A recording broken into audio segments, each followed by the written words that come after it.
So like that was our conversation. Subscription credit for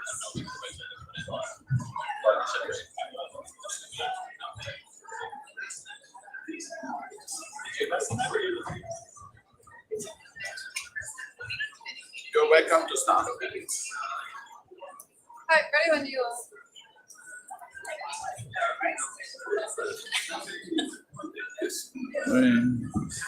Sorry. You can start if you want. We just chat. What? So we have no audience. Yeah. So it feels weird to do. So, Yeah. but do we have an audience online or like are you like I guess There's it's broadcasted YouTube.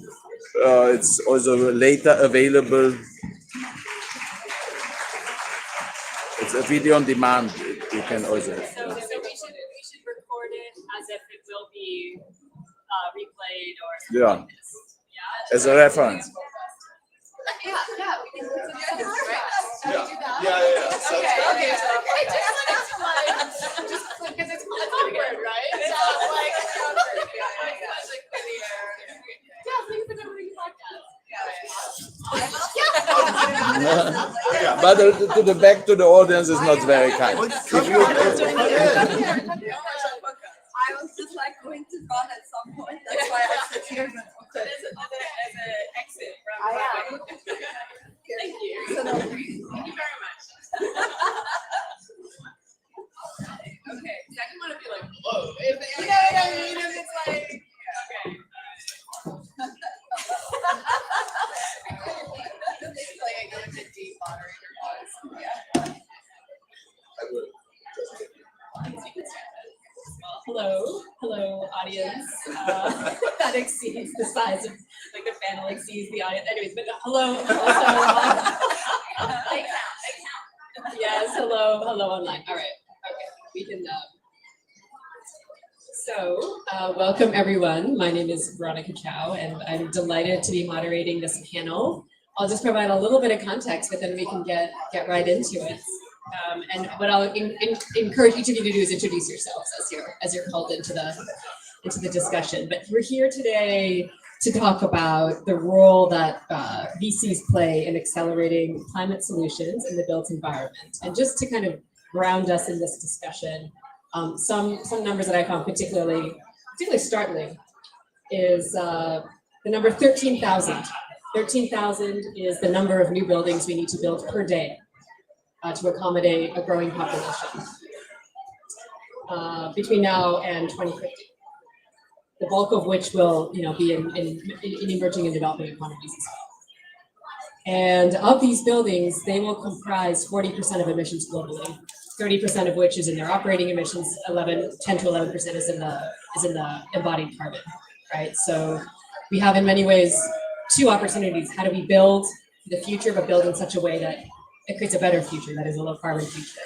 And clearly doing this will require a lot of innovation, a lot of trying and failing, but trying again and scaling. And that's what venture capital does really well. So I'm so excited for this conversation to hear how is VC leaning into this space? What are some new exciting things that you're seeing? What are some of the solutions that are bubbling up?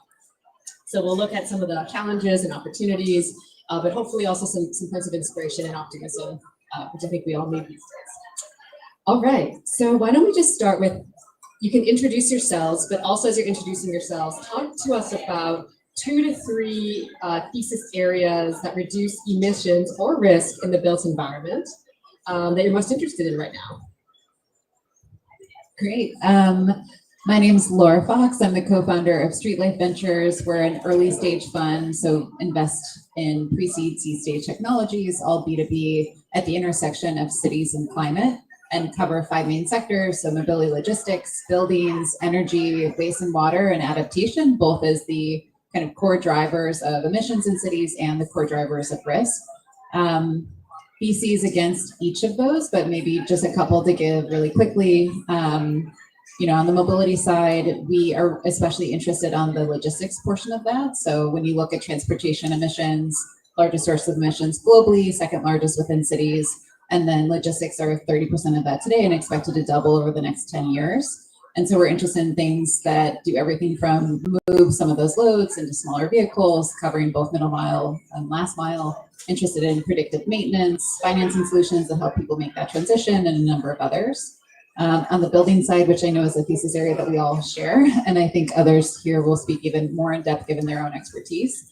We focus more on the established developed market economies for that, in which the established buildings are 80% of that emissions profile, and the operating side of that is 70% of emissions within them. And so we're looking for retrofit technologies that usually apply new financial approaches to that, as opposed to existing solutions that have really high CapEx, maybe unlikely or unexpected OpEx payback periods for standard industries like real estate and others.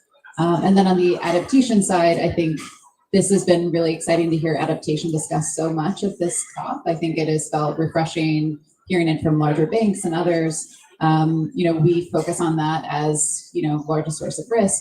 And you're starting to see more and more corporates be interested in this because it's affecting their balance sheets in really unique ways. And so the hard cost related climate disasters have increased 500% since 2000. And then when we look at projected by 2050 corporate asset loss due to climate risk, that's about $4 trillion on an annual basis. And so this is becoming more and more important for folks to understand how climate risk is affecting their assets, how they're operating them in a new environment, and areas like that. So happy to speak to more specific investments after this. Hi everyone, so my name is Victoria Burrows. I work for Compass VC, which is a Danish domiciled fund. I look after our strategic partnerships and insights. And previously to Compass, I was working in the non-profit space, very specifically within the built environment. I led a program called Advancing Net Zero at the World Green Building Council, which was all about coming to events like this and calling for the total decarbonisation of our sector at a point when no one was talking about why we needed to completely decarbonise this sector, even though it's responsible, as you said, for more emissions than most other sectors, actually. And what has influenced or inspired my transition from that space, from nonprofit into venture capital, is the real sense of realizing that whilst we do have an acknowledgement of the impact of the sector, the need to take action, there is movement, very slow movement from political spaces in terms of getting towards the sorts of policies we need to make sure that those buildings that are being built are built as efficiently as they can be. It really isn't the case at the moment, so there's still a lot of work to be done there. And in order for that to happen, we need solutions from the sector to prove that it's possible, to prove that it can be affordable, to prove that we can achieve much better performing buildings, both new buildings and existing, without it necessarily having to cost a lot, right? And I truly believe that if we are helping to introduce into the sector the tools and solutions that make those choices easier to take the low carbon options, whether you are an asset manager of a huge multinational portfolio or a developer of lots of new buildings or a homeowner, right? You need to have those options at your fingertips. And there's a massive challenge in terms of awareness of those stakeholders not knowing what options are available to them, what finance there is to help support those to scale.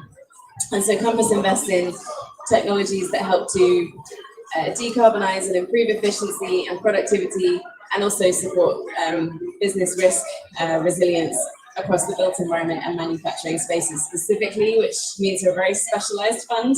And that's where that kind of knowledge from the industry can really help us, both in terms of our fund, but also the growth of our portfolio companies, helping them to navigate all of these various policy and different framework changes that we're seeing coming in. But as I'm sure we'll get into, even as a specialized fund, there is so much opportunity within the built environment because there are so many challenges. They keep being layered on top more and more and more.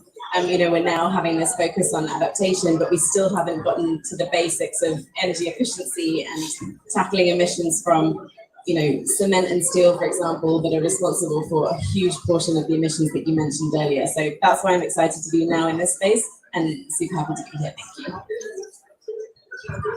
Great. I'm Peter Hirsch. I'm the head of sustainability at 2150. We're an early stage focused VC that is investing in climate technologies to advance urban sustainability. You can see a theme that's emerging across the panel. So within cities, we're trying to help them decarbonize, become more resilient, address their issues of biodiversity, and improve their overall environmental performance. And the built environment is just an essential part of that. Depending on where you are in the world, cities can represent all the way up to buildings can represent all the way up to 80% of a city's greenhouse gas emissions. So really a big vector for decarbonizing cities is going to be in the built environment. And when we look at how we can then have innovations within this space and what we're able to invest in, there really is a wider range, as has been noted by the other panelists so far. But two areas of innovation that we're looking into right now are how do we accelerate the energy transition within our built environment, get new types of energy systems within each building, get them online, make that shift from generally fossil fuel combustion over to electrification, including batteries, as smooth as possible.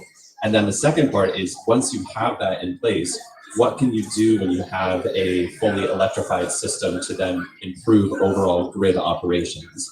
This is starting to get into the idea of virtual power plants, of being able to curtail the peaks of the highest points of demand in the grid system when you have distributed assets that are actually put across the built environment. So we're seeing a number of exciting startups in both of those places that are both helping to drive the acceleration of the energy transition within buildings, and then leverage that to create a more distributed system for grid operators. I'd love to understand a little bit more about how each of you got to where you are right now in terms of what you do, and how maybe some of your background informs now how you invest and how you see these opportunities. So maybe Laura, I'll start with you. You know, before stepping into this role, you most recently built City Bike, which I think is so cool. So anyone who's been in New York and has like gotten those like bikes and tootled around the city, that's Laura, which I think is so fantastic. So how has that background helped you think through your view on mobility, but even other solutions in the city? Yeah, thank you. I think, each of us has a different way that we've gone into the space, and I think that brings a different lens. And so I think for me, it's finding ways to make these businesses long-term viable when they have complicated business models, right? So when I took over City Bike, it was at 20 million in revenue, growth had stalled, we were losing significant amounts of money, and a host of other problems. And friends from business school, I'm also BCG alum, so the BCGers that I worked with thought I was nuts. They're like, this is not a great, it's not a great business to take over. You've got like a B2C kind of model, a B2B model, you've got hardware, software, operations, you have a public-private partnership. So, oh God, you have to work with government on an ongoing basis, and a massive hole to essentially fill. But over the course of 4 years, we built that into top line 120 million, did a massive business turnaround in terms of profitability. So took it from losing almost a third to kind of positive net 15%. And a lot of that was focusing on fundamentals related to the business. So how do you grow, top line growth in that kind of complicated environment? How do you manage your operations and assets in a way that is most effective and delivers the most amount of value? And understanding what's the biggest driver of someone choosing to ride a bike. Because I think something that's very common in the climate space is, why do people make decisions to buy climate-related technologies? And it is never, from probably this group's experience, because it is climate friendly. It is because it delivers a different sort of value. So for businesses, that's a P&L value, right? It's kind of helping them reduce costs, increase value. In this case, selling largely B2C. They were looking to get to work better, faster, easier, right? And to maybe get physical health, mental health, everything else. And every single ethnographic research survey that we did, climate was number 15. So we completely changed how we were talking to people, what we were looking at, how we were managing the funnel. And so as a fund, we really focus on a lot of those like business fundamentals of how you drive a business. And so it means that we invest when someone has more of an alpha stage project in place, so we can help on that acceleration curve. So we help on what we have found to be the consistent pain points and blockers for early stage companies at that stage. So regulatory support, getting those permits, understanding how to build those partnerships earlier to scale later. Second is really a big thinking around core business model. So how are you building that business model for these really complicated businesses, and what does that look like, especially as it relates to your buyer? How do you get early commercial contracts, right? And how do you start to know some of those folks so you can start to scale? And then the last area is helping bring people in non-dilutive forms of capital that are outside of equity, which I think is a shared reality within the built environment. And so, I'd financed a bunch of assets in my last role. My co-founder had financed, projects in her background. And so how do we make a larger toolbox for founders in this space is really critical. And Victoria, you came from, as you said, the nonprofit world, where you were fostering collaboration across sectors, and now you're in VCs, which aren't really known for collaborating all that much. So tell us more about how your way in through the nonprofit space has informed how you support and invest. Yeah, indeed. And I certainly, with my experience within nonprofit, worked more with UN agencies and governments and policymakers in cities and other nonprofits, more so than I ever did when I was in the private space before that. And I have been in green buildings my entire career. It's what my studies centered around at architecture school and straight into green building consulting. So for me, even the move to nonprofit was seeing the recognition of the fact that the sector needed to do more than just buildings that were a bit more green. Anyone who works in this space will know that, if the client comes to you and says, I want a green building rating, and you're just ticking through the boxes and just making sure that your building's just a little bit better, right? And as we know, all the figures are telling us we need to do so much more than that, and we need to be pushing towards super ultra high performance buildings and really tackling those emissions at source. So that realization is what led me to World Green Building Council in the first place. And then, that provides an opportunity to have these conversations with governments. And you really see how important policy is in driving change, because you can talk to designers, engineers, architects, and they'll say, oh, I know how to make a building net zero. Okay, great. So how many buildings have you designed that are net zero? Oh, well, none yet. Right. So a lot of the time it has to be client driven. It has to sometimes, it has to be by nature a collaborative effort on a building level, on an asset level, to deliver the high performance outcomes, because so many systems within the buildings are integrated. And then you take that up way up to the macro, like UN level, and you just can't get any traction without collaboration. In fact, we formed a coalition of organizations that are interested and active in the built environment within the nonprofit space, called Building to COP, that would arrive at COP with a common vision and a single voice on behalf of the sector, instead of us all arriving and calling the different things and using the different terms and different dates, which is so confusing to policymakers when you're trying to ask them to change something that is very complex. And so that nature of collaboration has led to a huge acceleration of action and demand. We're seeing the buildings breakthrough, we're seeing governments finally taking attention to this stuff. We are seeing some great policy measures coming in. The recent European Performance Buildings Directive, Energy Performance Buildings Directive in Europe, recast, will have major implications on the way that buildings are used and are built within Europe. And that means a huge amount of solutions to, as I mentioned earlier, help a very conservative industry that does not like change along that journey, and help them understand what solutions are out there. So VC is you would think of as a very typically collaborative space. It's essentially quite competitive, but we do work together on some things. Ultimately we're working towards the same mission. There's a lot of shared deal flow, a lot of co-investors and co-investments that mean that we're ultimately wanting to make sure at the end of the day that these solutions exist within industry, and that's what's kind of taking us through and gives us that common purpose. And Peter, I understand you have a background in impact metrics.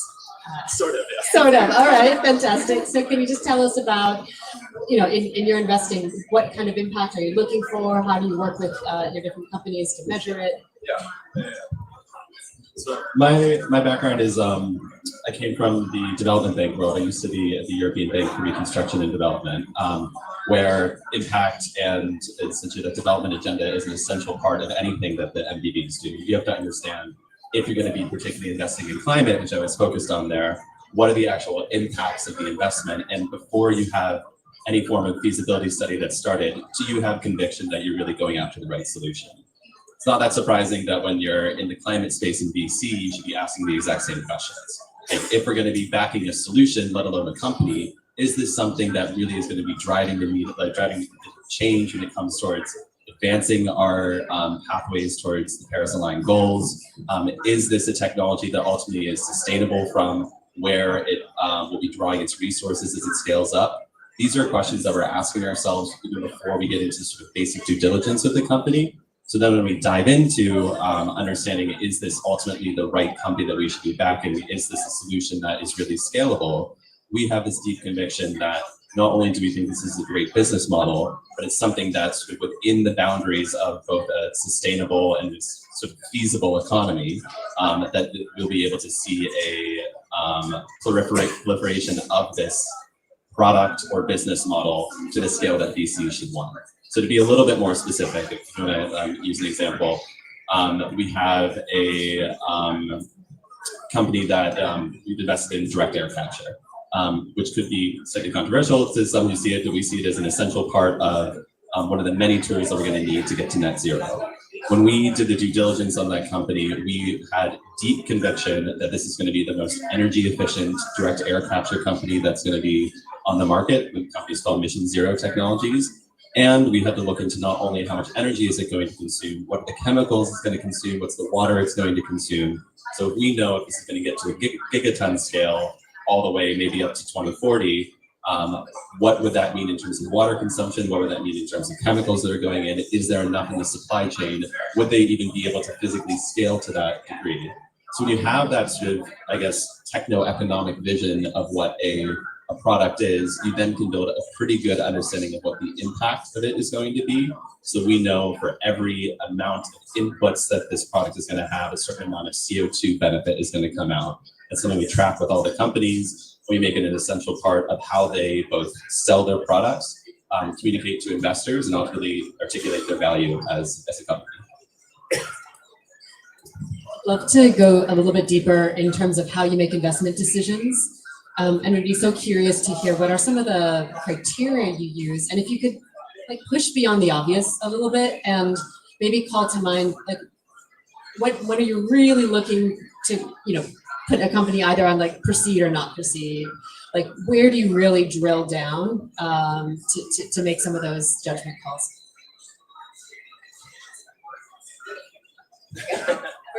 You can start to build on. Sure, yeah, I guess it's all that. Yeah, I'll be brief, but I think back to what I was mentioning, it comes down so much to us towards, as I was saying, the techno-economics, the unit understanding of a product. When we're investing at a VC level, the amount of data that you actually have to understand a company is quite limited. They're early stage, particularly at where we invest.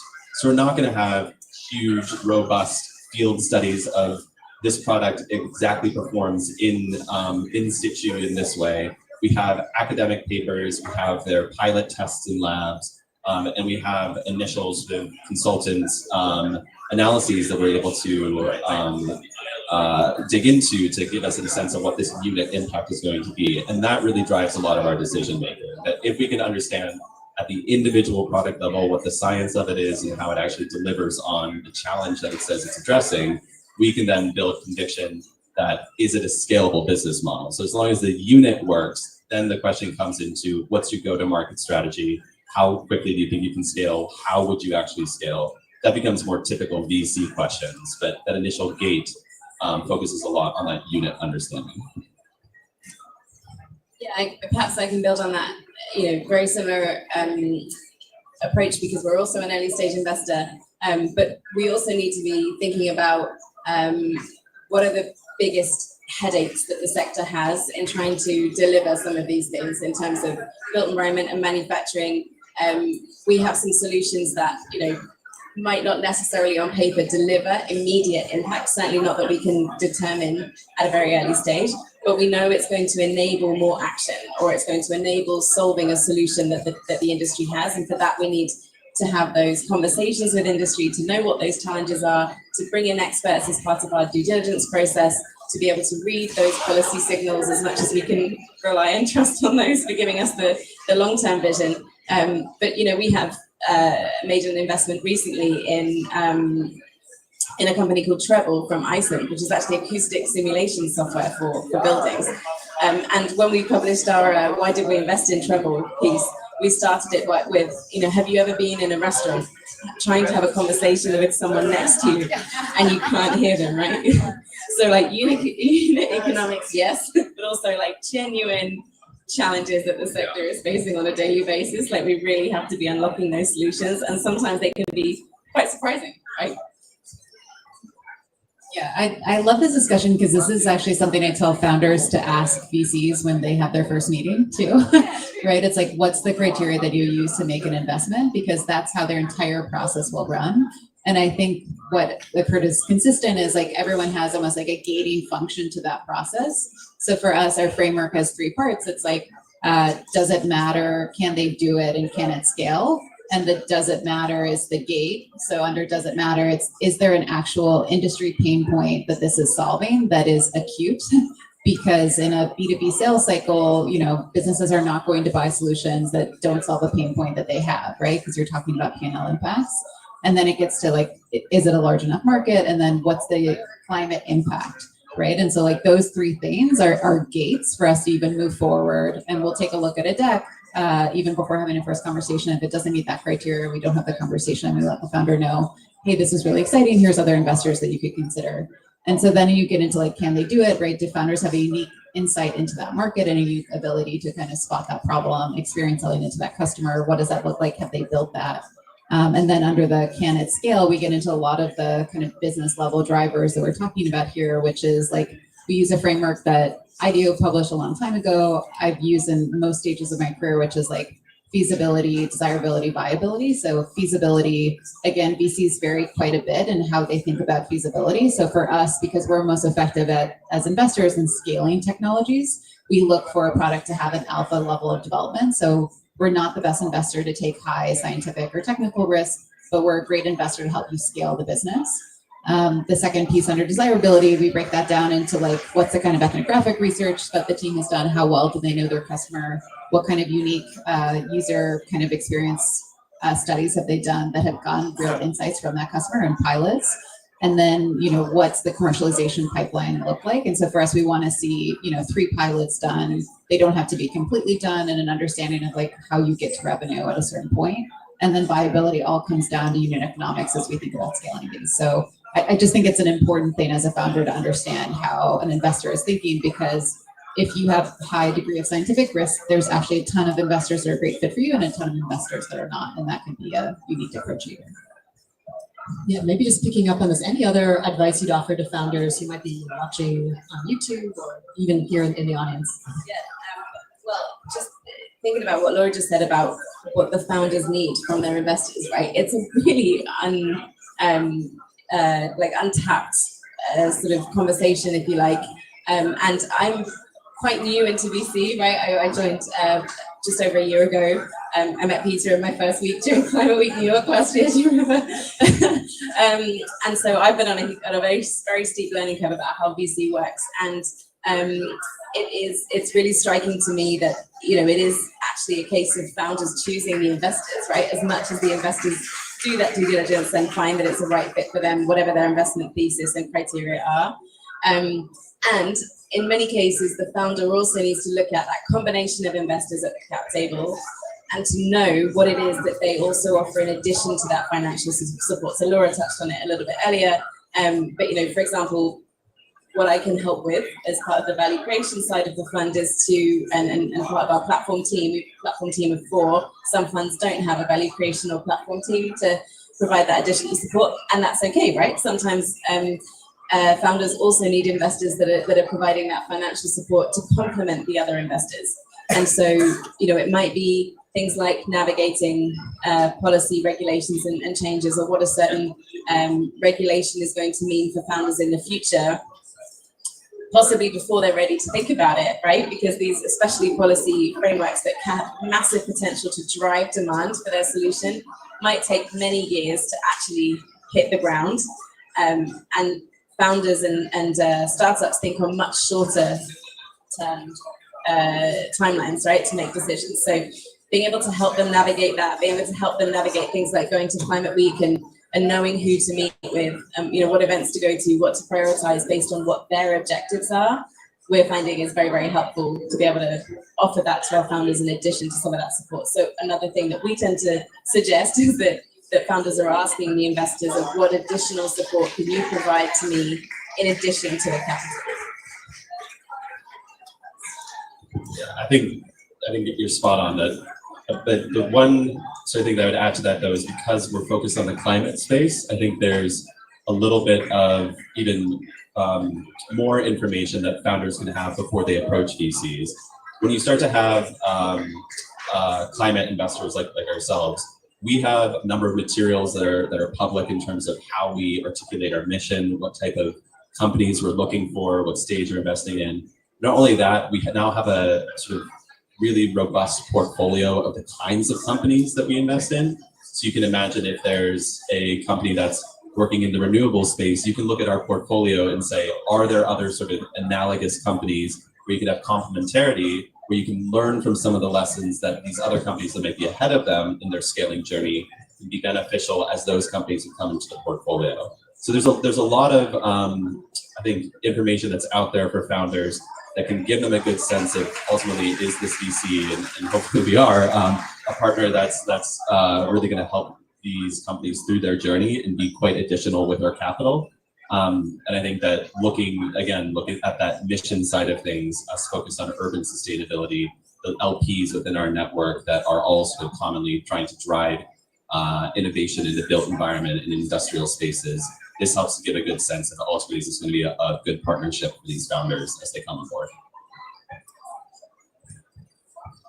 Victoria, I want to pick up on something you mentioned, which is policy and regulations. It strikes me that especially in the built environment space, this can have like meaningful impact as you're looking at different investment opportunities. So we'd just love to hear from each of you, like what's one or two major areas that you're tracking where you either see opportunity and or risk for certain investment theses? Yeah, okay, right. Big question. I have a Rolodex of this stuff that lives front free in my head, so I have to narrow it down to one or two. Okay, actually, I'm going to give you an example of one that's worked and one that hasn't. So Peter's heard me tell the story about 5 times this week already, so sorry, but Local Law 97, right, in New York, is one of the most ambitious regulations out there to tackle emissions from existing buildings. It covers buildings that are over 25,000 square feet in New York, any type of buildings that can be residential, multifamily, commercial, because in New York, as Peter mentioned, it's right up there in terms of emissions, 73% from the built environment. So there's been a process since this was introduced a few years ago where building owners and managers have to get used to the fact that there is a threshold of carbon emissions. They have to know what that is for their portfolio. If they exceed that emissions threshold, there is a fine. And it's $267 per ton. And the idea is that you take that tax and invest it in improving the buildings, or you pay the fine. And the sort of reporting period has been happening recently, and the first fines will come in next year, so it's starting to get very real. And then every 5 years, those thresholds come down, and so then it affects more buildings, and it affects, the fines get bigger. There's also a 10% allowance for offsets. And when we were in when we were in New York for Climate Week, the City of New York announced that it's going to take that money, that investment, essentially, that comes in from those offsets and create a fund that will be used to invest in improving the energy efficiency of residential buildings in New York that doesn't fall under the requirements of Local Law 97. So it's a real example of, first of all, hopefully a city regulation that is protected from federal changes, because cities in the States in particular, not all countries, but in the States, they have particular powers, meaning that they can implement policies themselves within their jurisdictions. And whilst it's upset quite a few building owners and tenants, hopefully it's going to enable more widespread adoption of energy efficiency upgrades in existing buildings and homes than has been seen before, potentially their biggest upgrade program of buildings, which is amazing. And as investors, that gives us enormous confidence that there will be this huge need for particularly in an area of retrofitting buildings, which is so much harder to tackle than new buildings, because you've got people in buildings and they're trying to work and live, and you have to come in and sort of replace their boilers and things. and change their windows, so it can be quite intrusive. So there really needs to be now a massive upskilling of people who can do this work, the solutions that can deliver this very, very quickly, because there's this enormous and frankly has massive potential as a mechanism to create that change. And I'm hopeful that this policy is going to work and that it's going to be really impactful both from an emissions but also social value point of view, and that it can serve as a model for other cities across the world as well. So the second example I'll give is the one that hasn't worked quite so well. Is in Vancouver. They recently, a couple of years ago, introduced a new requirement that everyone was very, within the buildings industry, was very excited about, because the science is telling us that this is the direction we need to be taking. And it was requiring that there will be no new gas connections for new buildings, right? And it's not the only city that's implemented that. LA has, a bunch of other cities. It's actually started to come into other countries and cities as well. And it's technically absolutely possible and not more expensive to design a building that's energy efficient and that its energy needs comes from power that's from renewable sources, and especially in Vancouver, where you're in British Columbia and there's lots of hydropower, right? So technically completely feasible, not necessarily expensive. In fact, it could even be delivered cheaper, and that policy has recently been walked back. And so there are other factors at play here that mean that sometimes, unfortunately, something that has enormous potential and promise, might not necessarily get the traction that it needs and can have if there's other factors at play. And hopefully, like I say, the local law 97 will stick in New York, because everything is pointing in the direction that we cannot not do this, and that hopefully, if policies need to be co-created with industry so that there's buy-in from the sector that it affects in order to deliver. And perhaps that's the bit that didn't quite happen well in Vancouver, that meant that there was some backlash to it. So it's very important that those policies are created, that they are created well, and that they can be implemented so that we actually see the full potential of them in delivery as well. Yeah, I'll just give a couple quick examples. I think the New York example, I mean, as a New Yorker, I feel like very excited about, and it's palpable in terms of the number of climate tech companies that focus on the built environment because of that very reason.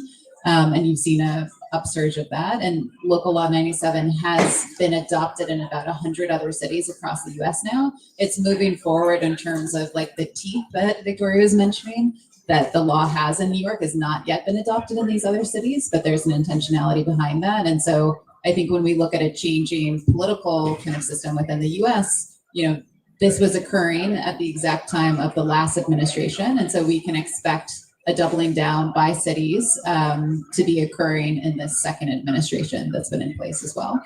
Yes. Yeah, let's hope. And maybe just like other, in that changing landscape, I think, first administration, there was actually a doubling of renewable energy resources under operations in the US. So again, I think the more that we as a sector just prove out the cost effectiveness and profitability and effectiveness of this, it's really exciting. And then another policy that I think has stemmed from a federal level, but has hyper-local allocations that we were talking about just before this, is Greenhouse Gas Reduction Fund of the United States is specifically focused on deployments in low, moderate income communities. Those dollars took a long time to actually trickle down to partners. The capital was awarded. And so we all anticipate that actually the next 2 years we'll see a lot of climate hardware deployed, because they'll receive low interest rates, right, in low, moderate income communities, and have, what we would think about on this panel is developing kind of climate tech solutions as cities for all, rather than deployments in just wealthy communities in dense urban areas. A couple of examples. I think there's actually a lot of fantastic policy innovations that are happening in the built environment that are helping to drive the uptake of the types of climate solutions that we're all investing in.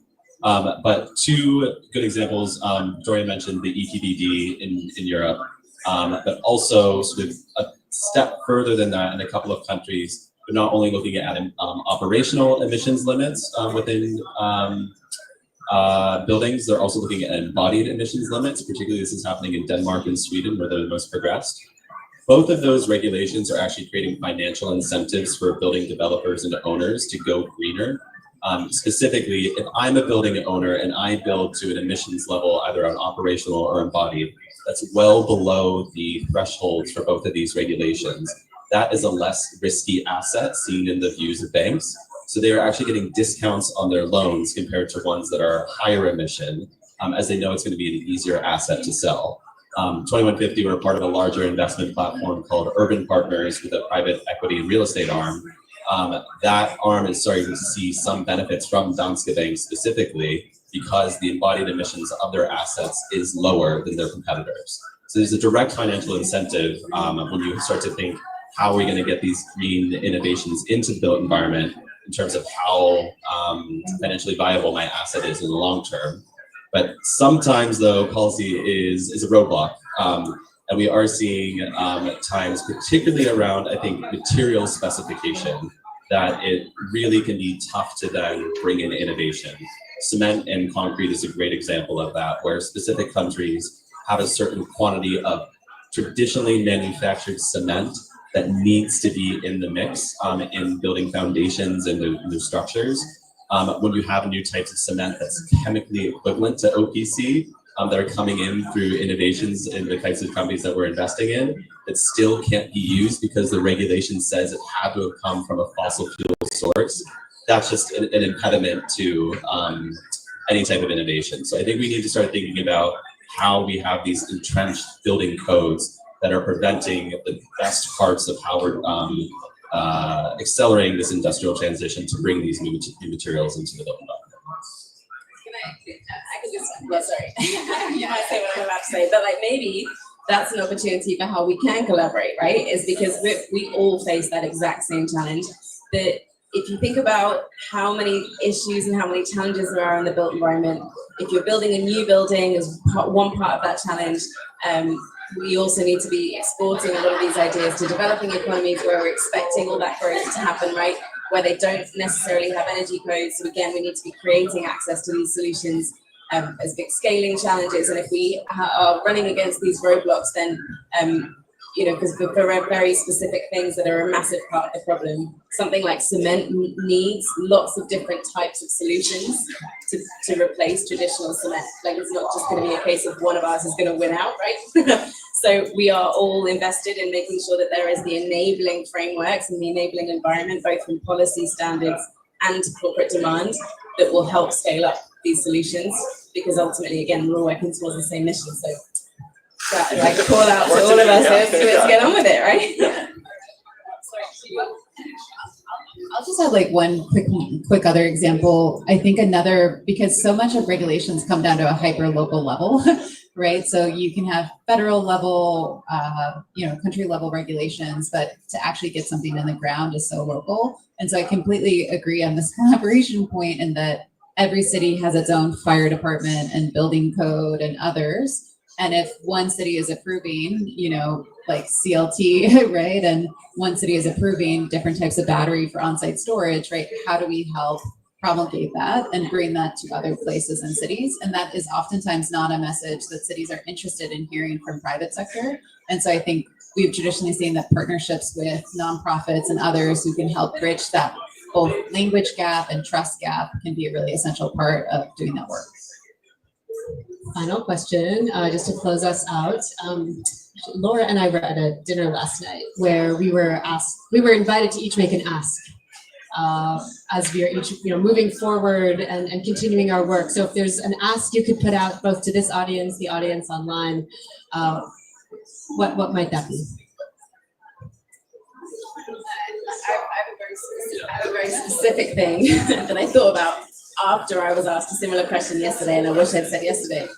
But it's very specific. It's related to insurance, right? Because we mentioned a little bit about like the challenges that we have in the sector of scaling up some of these early stage innovations and startup solutions that we're backing. Some of them have real challenges in going past the initial pilot stage that could be very successful, or especially when it's an alternative material that we're really asking the sector to think about a little bit differently compared to what they're used to building with. It's very risk averse as a sector. And so if we can identify different types of solutions, and maybe it's insurance products, or maybe it's different kind of innovation collectives or something. I'm not sure what it looks like yet. Just to help de-risk some of these solutions, because often the perceived risk is a lot higher than the actual risk in deploying some of these solutions. And I would love to just take that away from the conversation. I don't know if anyone can help with that, but I would love to kind of explore what that looks like. Yeah, and I think my ask is sort of more on the sort of like the physical infrastructure side of this transition, where a lot of the technologies that we've now invested in are, for lack of a better term, sort of ready to go, right? That we have them de-risked, we have manufacturing online, we have them in some great pilot buildings, we show that they're working. It's now a matter of going from these demonstrations to mass deployment, and the bridge to get there is not guaranteed. And part of that is going to be a lot of doubling down on actually manufacturing these new types of building innovations, windows, heat pumps, new types of insulation, even the larger types of cement facilities or alternative cement facilities that are going to be coming online. That is an infrastructure build out, that's a manufacturing build out. There's going to have to be a lot of public and private cooperation to make sure that that type of large scale, accelerated and intentional build out does happen. And I think my ask, maybe similar theme of this is like, have been in a lot of conversations the last couple of days, focus on adaptation, right? And we were talking about this before. I think one of the things that kept coming up to me in those conversations is it feels as if everyone is building their own walled garden model of what climate risk looks like, and spending years building models in-house that seem purpose-built for the industries that they're working in. I see some smiles. I don't know. That's an experience of folks here. And that's something that we were talking before. There's 5 or 6 startups that actually provide a lot of these models pretty readily, can be adapted per industry and or customized at an industry level. And so my ask is, if you are finding a task that is going to take 3 years, but is common within a technology startup, how can you bring in that startup earlier and be deploying technology so that you can get to the important work, which is making decisions based on that data much faster, rather than spending years on just building the core models themselves? Thank you, everyone. What an energizing conversation. Thank you. Questions from Ask questions. The audience, questions from the audience. You know what I might do? I might actually wrap it up such that if you guys want to Let me ask one question, individual. please. Just one question. Oh, Sure. thank you. Thank you. You're very kind. So thanks everyone for coming. Since our audience is largely from developing countries, maybe you can elaborate a bit on the work you are doing. If you're doing anything in developing countries, maybe you can give some advice on financing for the companies and startups from developing countries, especially from Africa, because we have very strong collaboration this year with the Frexim Bank, and we have Africa Day here in the pavilion. So if you're working, can you please provide any experience, your thoughts, and maybe advice for companies from developing countries? Our scope in terms of geography doesn't yet include developing economies, and one of the reasons why that is true is because some of the climate problem statements are quite different. And so we're first focused on developed economies for the reason that, as Victoria mentioned, like our thesis is actually on retrofitting buildings, right? And when you look at a fast developing economy, Veronica was mentioning stats earlier just about the trillions of new square footage that is going down. And so really from a climate investment thesis, if you're investing in those markets, like on the built environment side, you're going to be focused on the material side, you're going to be focused on like sustainability of the construction and all of that. And so, for us as we're on Fund 1, like we had to pick markets and specific thesis areas in order to scale the companies that we're working with effectively, although intend to expand to developing markets next. And so the thing that I would kind of encourage folks who might be here or thinking about that is, as you're looking at venture investors, they'll be pretty clear on geography on their sites. And I think some of the points that Peter made earlier in terms of looking at portfolio and looking at thesis areas will be fairly clear. Venture investors are marketing themselves, right, and thinking about attracting startups themselves. So unlike family offices or unlike kind of individuals that might be angel investors in this space, are usually quite transparent about some of the factors that they're looking for. And there's oftentimes aggregators of some of that information by region. And some very specialized as well. So like specifically funds that are looking into agriculture, for example, that might not be so geographically limited, but are covering that specific topic, which of course covers much more geographies. I think we're all in Fund 1 actually, right? Fund 1? No. Oh, yeah, that's 2. So but currently operating out of Fund 1, right? Oh no, yeah. So, but I guess my point is that, you know, our investments because we're early stage, that we're scaling up, those problem statements might have, or those innovations have originated because of those challenges that we're seeing within the markets that we invest in. Like for us is Europe, UK, US, and Israel. However, we're very aware that the deployment of those solutions, especially the hard, the sort of deep tech materials, heavy industry stuff, has a lot of potential outside of those geographies. For us, as Peter mentioned earlier, our scope or our support for those companies is to get them to a stage when we're then thinking about where we then take them next, whether it's outside of their country, even the region, and even into developing nations, so that we can be introducing those solutions and help leapfrog some of the ways that we've gotten it quite wrong in other markets. So again, quite early conversation for us, but one we're very aware of and want to help support, in addition to supporting some of those techs in the region. And that's almost exactly what I was going to say. No, it's perfect. Because the ideal is that the tech is ultimately the best option on the market, right? That like, no matter where in the world, this should be the cheapest thing that's out there and the thing that functions the best. And that's how you're going to get deployment of new types of air conditioning, new types of windows, new types of insulation, these things that will become the basics, building blocks of our new built environment. Ideally, we can get the cost curves down as quickly as possible so the deployment can proliferate well across the developing world. But one word that Victoria said on that exactly what I was going to touch on is this leapfrog point. That we are seeing a couple of developing country-based startups that are focused on that leapfrog model in specific types of climate tech that are really becoming successful. Unfortunately, my examples are outside the built environment, but more focused on the mobility space, where we see electric mobility, particularly in an urban context, be something that can be brought online and be quite successful and scale quite rapidly, given the need for just wider infrastructure to be put in place. There's a company, I think it's called Smart Mobility, is that what it's called, in India? Fantastic electrification of two-wheel transport and tuk-tuks. We've invested in a company in Brazil called Vamo, which is a electrification of very high-use two-wheel bikes and have charging lockers around the city to be able to then rapidly switch out and deploy that type of transport. So in both of those cases, those are rapidly growing business that has seen that if we go towards the most advanced technology, this is something that is providing a lot of convenience, is cheaper to actually operate, and is able to be installed in a much sort of more rapid fashion than the traditional ICE vehicles. So yeah, I think there's a lot of potential innovation in the developing space, but focusing on those areas where you can leapfrog has been sort of where we've seen the most success so far. Wonderful. I imagine there might be other questions, but what I might do is wrap it up so that folks can just approach individual panelists and continue the conversations. Thank you to our hosts here at the Digital Innovation Pavilion. It's been a fantastic conversation, and please join me in thanking our panelists.